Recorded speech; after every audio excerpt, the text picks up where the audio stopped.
BA द्वितीय वर्ष के संस्कृत साहित्य के छात्रों का आज इस ई कंटेंट्स में स्वागत है। प्रिय विद्यार्थियों, आज हम स्नातक द्वितीय वर्ष संस्कृत साहित्य के प्रथम प्रश्न पत्र की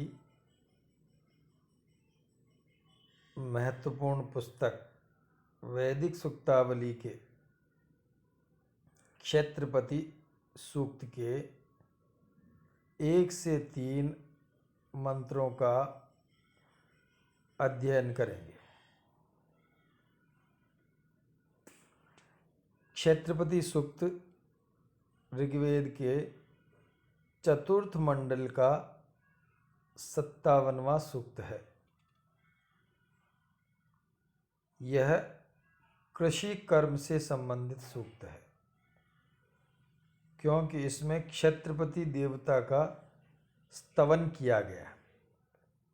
तो क्षेत्रपति का अभिप्राय है खेत के स्वामी, खेत के रक्षक, अभिमानी देवता। एक सूत्र आया है अभिमानी व्यपदेशस्तु, यानी प्रत्येक चेतन अचेतन पदार्थ का एक देवता होता है। खेत भी एक यूनिट ऐसी मानी गई है जिसका कि रक्षक एक देवता विशेष है, जिसका नाम है क्षेत्रपति। तो इस सूक्त में देवता हो गए क्षेत्रपति और ऋषि हो गए वामदेव गौतम, तथा छंद है अनुष्टुप और त्रिष्टुप, यानी कुछ मंत्रों में अनुष्टुप छंद है और कुछ मंत्रों में त्रिष्टुप छंद है। तो हम इन सभी का अध्ययन करेंगे। तो सर्वप्रथम पहले मंत्र का वाचन में कर रहा हूं, आप लोग सभी ध्यान से सुने। क्षेत्रस्य पतिना वयम हितेनेव जयामसि, गामश्वं पोषयित्वा सैनो मृडातीदृशे। पुनः एक बार मंत्र का वाचन। क्षेत्रस्य पतिना वयम हितेनेव जयामसि, गामश्वं पोषयित्वा सैनो मृडातीदृशे। इस मंत्र में कुल 14 पद है, जिन्हें पद पाठ के द्वारा ज्ञात किया जा सकता है। इस मंत्र का पद पाठ इस प्रकार है। क्षेत्रस्य पतिना वयम हितेन इव जयामसि, गाम अश्वम पोषयित्नो आ सह नः मृडाति ईदृशे। एक बार पुनः पद पाठ इस प्रकार है। क्षेत्रस्य पतिना वयम हितेन इव जयामसि,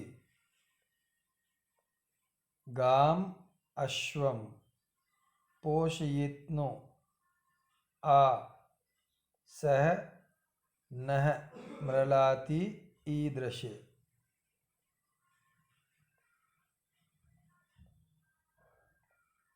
इन सभी 14 पदों पर मैंने संख्या का अंकन कर लिया है।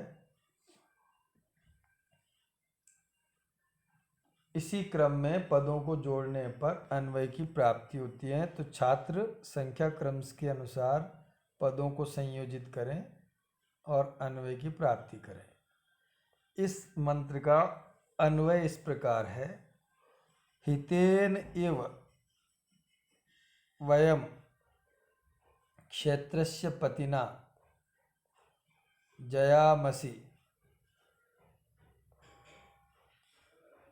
पोषयित्नो सह पोषयित्नो गाम अश्वम आ ईदृशे न मृडाति। एक बार अन्वय पुनः इस प्रकार है कि हितेन इव वयम क्षेत्रस्य पतिना जयामसि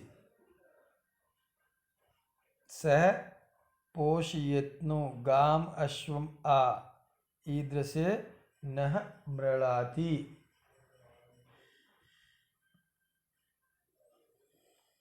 इसका अर्थ इस प्रकार है, हितेन इव हित करने वाले मित्र के समान, वयम हम उपासक जन सभी उपासक जन, क्षेत्रस्य पतिना क्षेत्रपति देव के द्वारा, जयामसि विजयी होते रहें। सह वह क्षेत्रपति देव, पोषयित्नु पुष्टिकारक गाम गायें तथा अश्वम यानी अश्वों को, आ हमें प्रदान करें। ईदृशे इस प्रकार के धनों से, सह यानी वह देव, न हम उपासकों को, मृलाति सुखी करें, सुखी बनाएं या वह सुखी बनाता है। एक बार पुनः अर्थ इस प्रकार है, हितेन इव हित करने वाले मित्र के समान, वयम हम सभी उपासक जन, क्षेत्रस्य पतिना क्षेत्रपति देव के द्वारा, जयामसि विजयी होते रहें। सह वह क्षेत्रपति देव, पोषयित्नु पुष्टिकारक गाम अश्वम गायें और अश्वरूपी धन, आ हमें प्रदान करे। ईदृशे इस प्रकार के धनों से, नह मृणाति हम उपासकों को वह सुखी करे या सुखी बनावे। अब इस मंत्र की व्याख्या इस प्रकार है। ऋषि वामदेव गौतम का कथन है कि खेत के रक्षक देवता और किसानों के संरक्षक क्षेत्रपति देव है, वे परम हितकारी है तथा फसल रूप संपत्तियों, गायों तथा अश्वों द्वारा वे हम उपासकों को संपन्न तथा सुखी करते हैं। इनसे हम सर्वदा श्रेष्ठ बने रहते हैं। एक बार पुनः व्याख्या इस प्रकार है। ऋषि वामदेव गौतम का कथन है कि खेत के रक्षक और किसानों के संरक्षक देवता क्षेत्रपति है, वे परम हितकारी है तथा फसल रूप संपत्तियों, गायों तथा अश्वों द्वारा वह हम उपासकों को संपन्न तथा सुखी करते हैं। इनसे इस प्रकार के धनों से हम उपासक जन सर्वदा श्रेष्ठ बने रहते हैं।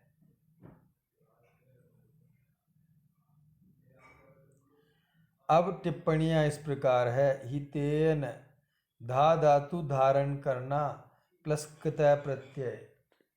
कृतय प्रत्यय जब लगाते हैं तो धा को ही आदेश हो जाता है और शब्द बनता हित, प्लस तृतीया विभक्ति एक वचन, तृतीय विभक्ति के एक वचन में बनेगा हितेन इव, यह उपमार्थीय निपात है।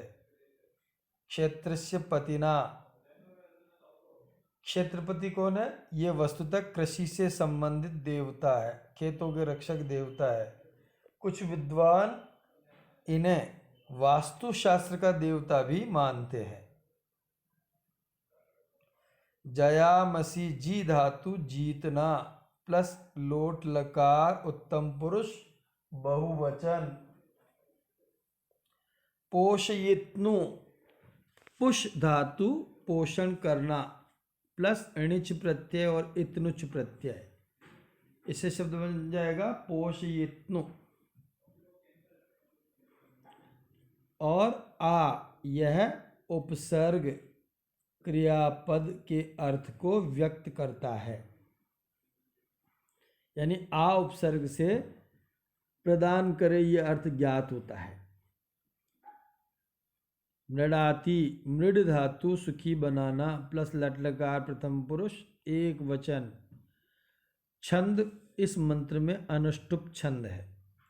अनुष्टुप छंद का लक्षण इस प्रकार है कि इसमें 4 चरण होते हैं, प्रत्येक चरण में 8-8 वर्ण होते हैं। इस प्रकार कुल 32 वर्ण होते हैं, तो उसे अनुष्टुप छंद कहते हैं।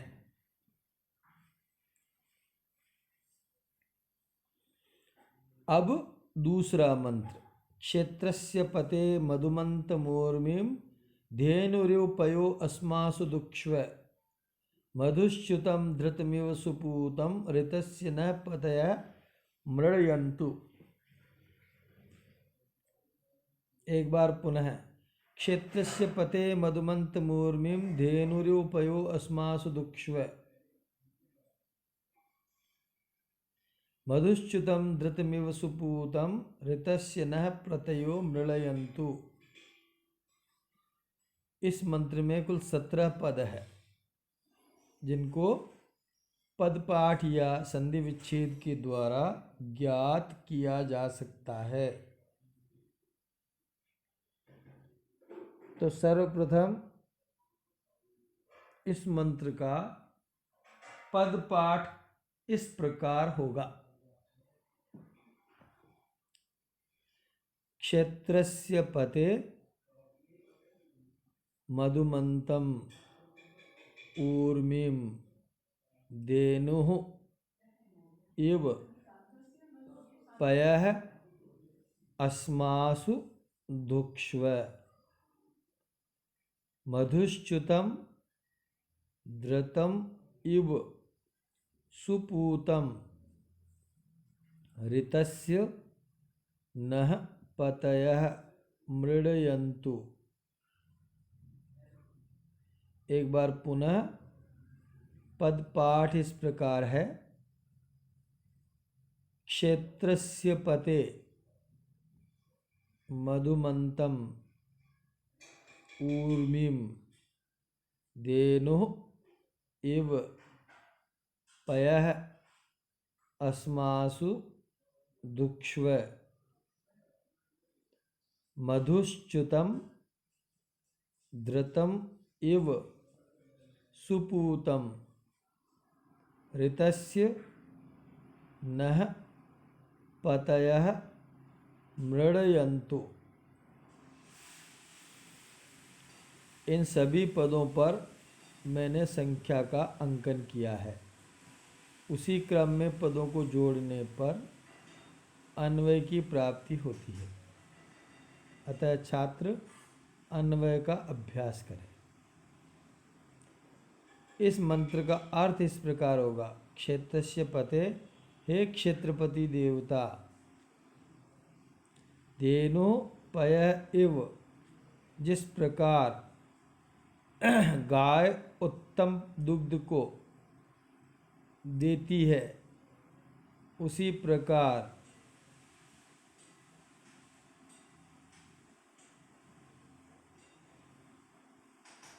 मधुमंतम माधुर्य से भरी हुई,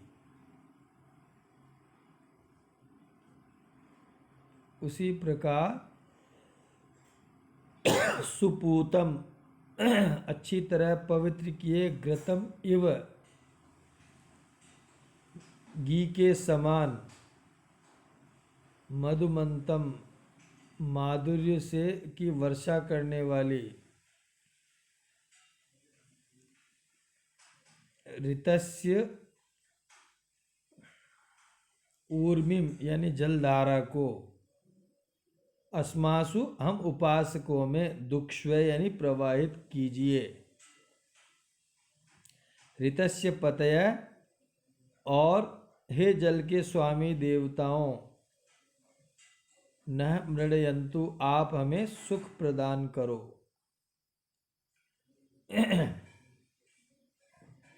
पुनः एक बार, अर्थ इस प्रकार है, क्षेत्रस्य पते, हे क्षेत्रपति देवता, धेनु पय इव, जिस प्रकार गाय उत्तम दूध को देती है,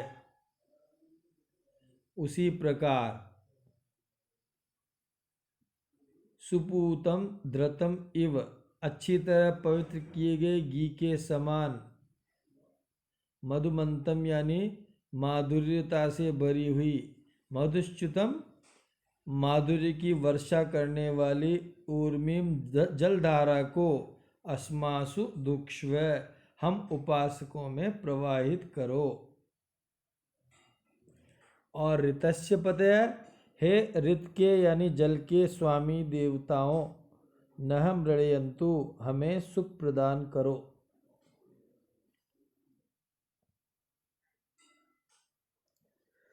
इसकी व्याख्या इस प्रकार होगी। ऋषि वामदेव गौतम का कथन है कि क्षेत्रपति देवता अपने उपासकों के खेत में भूमिगत श्रेष्ठ व पवित्र जलधारा को सिंचन कर्म हेतु प्रवाहित करते हैं। जैसे गाय का घृत, दूध, दही आदि प्रक्रियाओं में अच्छी प्रकार तपाया जाकर पवित्र होकर उत्पन्न होता है, उसी प्रकार भूमिगत जल भी अनेक प्रकार के रसायनों से साफ और श्रेष्ठ हो जाता है। साथ ही जल के रक्षक देव भी सस्यादि पदार्थों की प्रभुत उपलब्धि के लिए उपासकों को सुखी बनाते हैं। एक बार पुनः व्याख्या इस प्रकार है कि ऋषि वामदेव गौतम का कथन है कि क्षेत्रपति देवता अपने उपासकों के खेत में भूमिगत श्रेष्ठ व पवित्र जलधारा को सिंचन कर्म हेतु प्रवाहित करते हैं। जैसे गाय का घृत, दूध, दही आदि प्रक्रियाओं में अच्छी प्रकार तपाया जाकर पवित्र होकर उत्पन्न होता है, उसी प्रकार भूमिगत जल भी अनेक रसायनों से परिष्कृत होकर शुद्ध व श्रेष्ठ हो जाता है। साथ ही जल के रक्षक देव भी सस्यादि पदार्थों की प्रभुत उपलब्धि से उपासकों को सुखी बनाते हैं। अब टिप्पणियां इस प्रकार है। धेनुः दुह धातु दुहना नु प्रत्यय, दुह से शब्द बन जाएगा धेनु और प्रथमा विभक्ति एक वचन। मधुमंतम मधु प्लस मतु प्रत्यय, इससे शब्द बनेगा मधुमत प्लस द्वितीया का एक वचन।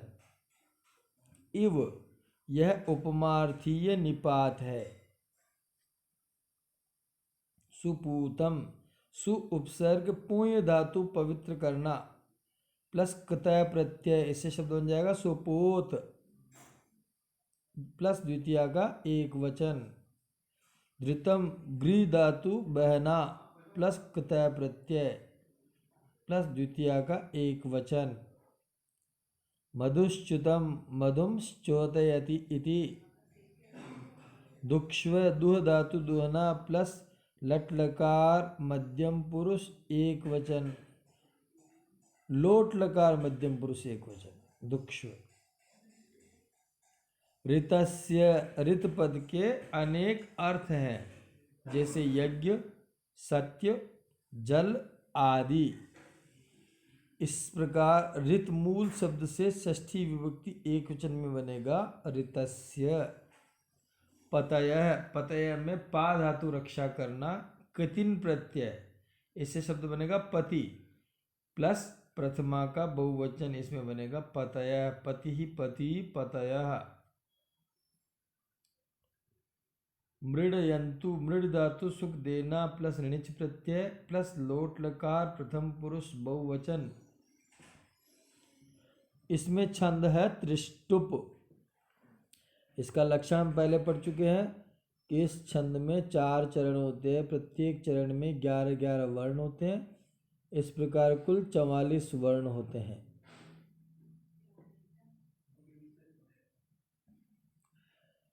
तीसरा मंत्र, मधुमतिरोषधीर्ध्यावो आपो मधुमन्नो भवत्वंतरिक्षम क्षेत्रस्य पतिर्मधुमान्नो अस्त्वरिष्यन्तो अन्वेनम चरेम। एक बार पुनः मंत्र इस प्रकार है। मधुमतिरोषधीर्ध्याव आपो मधुमन्नो भवत्वंतरिक्षम क्षेत्रस्य पतिर्मधुमान्नो अस्त्वरिष्यन्तु अन्वेनम चरेम। इसमें कुल 17 पद है जिनको पदपाठ के द्वारा ज्ञात किया जा सकता है। पदपाठ इस प्रकार है। मधुमती ही, ओषधि ही, द्यावः, आपः, मधुमत्, नः, भवतु, अंतरिक्षम्। क्षेत्रस्य पतिः मधुमात् नः अस्तु अरिष्यन्तः अनु एनम चरेम। एक बार पुनः पद विभाजन इस प्रकार है। मधुमती औषधि द्यावः आपः मधुमत् नः भवतु अंतरिक्षम्। क्षेत्रस्य पतिः मधुमान् नः अस्तु अरिष्यन्तः अनु एनम चरेम। ये 17 पदों पर मैंने संख्या का अंकन किया है। उसी क्रम में पदों को जोड़ने पर अन्वय की प्राप्ति हो सकती है। अन्वय इस प्रकार है। औषधि द्यावः आपः मधुमती नः अंतरिक्षम नः मधुमात् भवतु। क्षेत्रस्य पतिः नः मधुमान् अस्तु अरिष्यन्तः एनम अनुचरेम।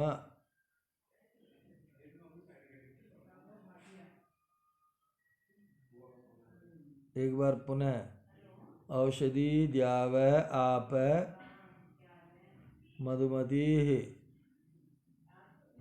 अंतरिक्षम नः मधुमात् भवतु। क्षेत्रस्य पतिः न मधुमान् अस्तु अरिष्यन्त एनम अनुचरेम। इसका अर्थ इस प्रकार होगा। औषधियाँ द्यावः द्युलोक आपः तथा जल मधुमती हमारे लिए माधुर्य से पूर्ण होवे।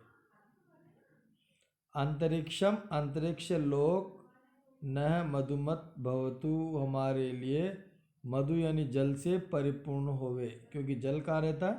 अंतरिक्ष में, तो जल से परिपूर्ण होवे। क्षेत्रस्य पति न मधुमात् अस्तु क्षेत्रपति देवता हमारे लिए मधुरता से संपन्न होवे। और अरिष्यन्तः क्रोध या हिंसा रहित होते हुए हम एनम अनुचरे में इस क्षेत्रपति देवता के अनुकूल आचरण करें। एक बार पुनः। औषधियाँ द्युलोक तथा जल हमारे लिए माधुर्य से पूर्ण होवे। अंतरिक्ष हमारे लिए मधुर यानी जल से परिपूर्ण होवे। क्षेत्रपति देवता हमारे लिए मधुरता से संपन्न होवे और हम हिंसा या क्रोध रहित होते हुए इस क्षेत्रपति देवता के अनुकूल आचरण करें।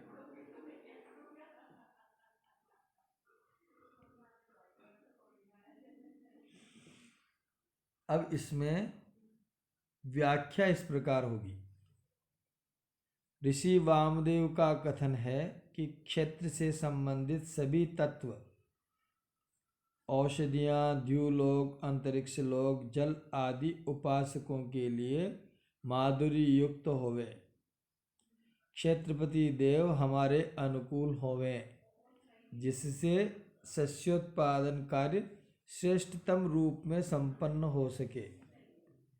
उपासक भी क्रोध, हिंसा आदि आवेगों से रहित होकर क्षेत्रपति देवता के अनुकूल आचरण करें। एक बार पुनः व्याख्या इस प्रकार है।